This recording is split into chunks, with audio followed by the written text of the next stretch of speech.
Zamjenik premijera Poljske rekao je da je poljsko tlo otvoreno za raspoređivanje nuklearnog oružja Sjedinjenih država.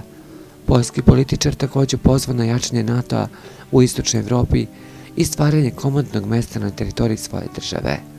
Zamjenik državne dume Anatolij Wasserman izrazio je uverenje da se razmeštanje američkog nuklearnog oružja u istočnoj Evropi neće završiti ničim dobrim.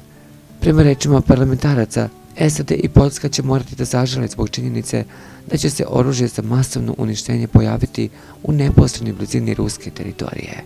Ne nameravam da predviđam konkretan način na koji će Ruska federacija odgovoriti. Siguran sam samo da će, ako se to uradi, i Poljska i Sjedinjene države zažaliti. Samo ne znam dokle će se kajati pre nego što budu pretvoreni u pepeo.